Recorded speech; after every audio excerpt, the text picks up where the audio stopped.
Today, we will focus on the reality of love. And I've been accompanied by two great gents and one lady. And before we begin, I just want them to introduce themselves so that we can continue. And I don't know where we'll begin, but let me begin with my brother from that side. Yeah, thank you very much for inviting me here. I'm Eric McGondi, and I'm glad to be here. Thank you. Mm-hmm. My sister? This is Lona McKenna, so happy to be here. And I go by the name Oscar Morada. Thank you. And I'm your host, Titus Bunde. So today we have 3 questions, and I want each and every one of you to answer these questions. They are not complex. It's something that we all know. Maybe we have been through these issues. And our first question is, how do we handle conflicts in a relationship? How do we handle conflicts in a relationship? You know, when you are dating, it's not all about I love you, it's not all about babe, it's not about good things. But sometimes we fight, sometimes we quarrel, sometimes we even say bad stuffs to one another. So how do we do when we are faced by these challenges? And that's why our first question is, how do you handle conflicts in a relationship? So let me begin with you, Oscar. How do we handle them? Now, to answer that question, I will first love the way you've just pointed it out to us, that we must be ready to know that conflicts will be there with us. Because you are two people, you are two sinners actually, who have just been linked together by love. Sinners.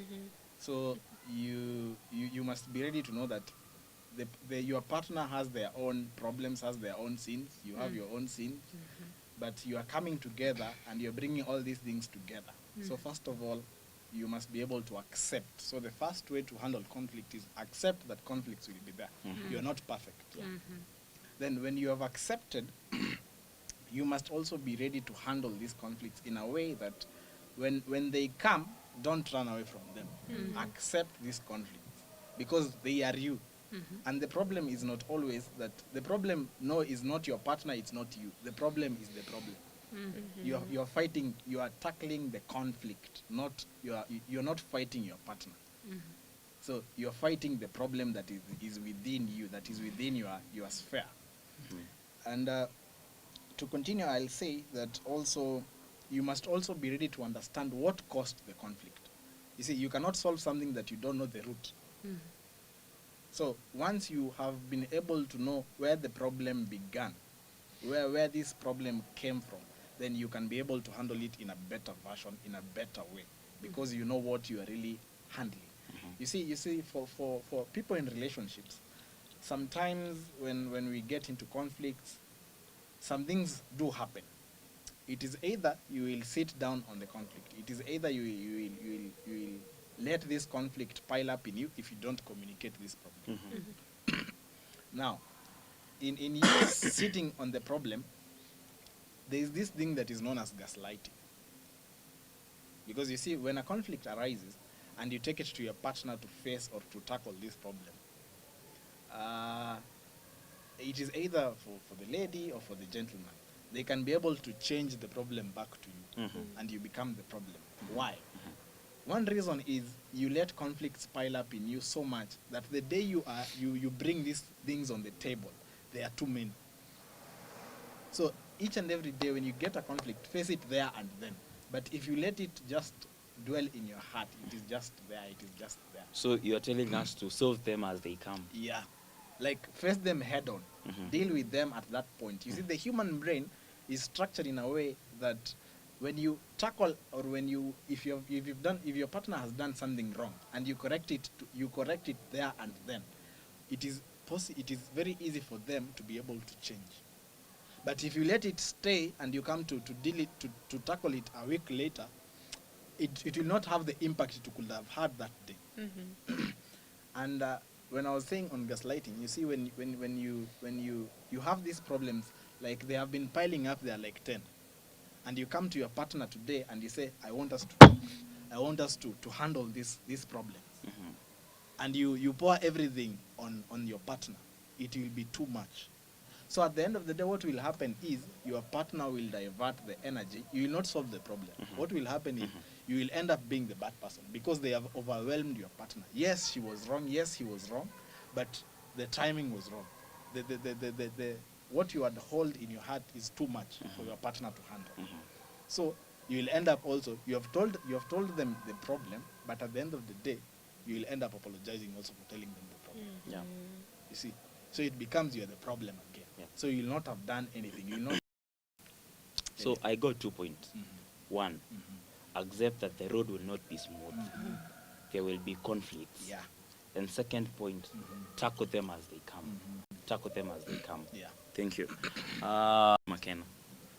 I would say that when you're solving a conflict in your relationship, you're not fighting your partner. It's not you against your partner. It's you against the conflict. Yeah, it's not you being so judgy or like blaming your partner. You did this. You did this. And one of my points on how to tackle or how to handle conflicts in a relationship is use the I statements. Say, I feel hurt when you do this. I don't like it when you do this. Instead of you always do this, you're always doing this. So use the I statements when you're handling a conflict in your relationship. Personalize it. Be like, I usually feel hurt when you do this, or I don't like it when you do this, rather than you always do this. You know, that's like blaming your partner, okay? And then the other thing I would say is actively listening to your partner. Give them a listening ear. Tell them, solve that conflict in a very calm way. Tell them, go to them and calmly tell them that there's something you done or there's something that happened that I didn't like, and it happened in one way or the other. Actively listen to your partner, and do not try to, you might not be agreeing with whatever they are saying. You might not go in with their ideas or how they are trying to bring the issue, but listen to them and try to see things and try to view things from their point of view. Yeah, try to view things from their point of view, and I think that will really help when tackling a problem in a relationship. And the last thing I would say on that, to add on that, is that find a way on how to solve your issues in this relationship. Focus on how you can solve what just happened. Do not focus on trying to blame them and thinking they'll never change or this is just what they are, but focus on trying to find a solution to that conflict. Focus on finding more ways on how to make sure that doesn't happen in future. Yeah. So, first point, be calm when you're solving conflicts. Listen attentively. Yeah. And be calm.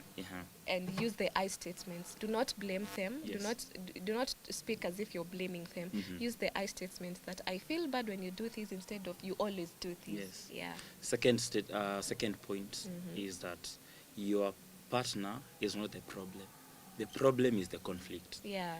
So it's not you against them. It's not you against your partner, but it's the both of you against the problem. Yeah. Yes. Thank you. What about you, Smile? What do you think? Thank you very much. I thank God for the gift of being adults. You see, adults can think. Adults can, you can digest. So adults can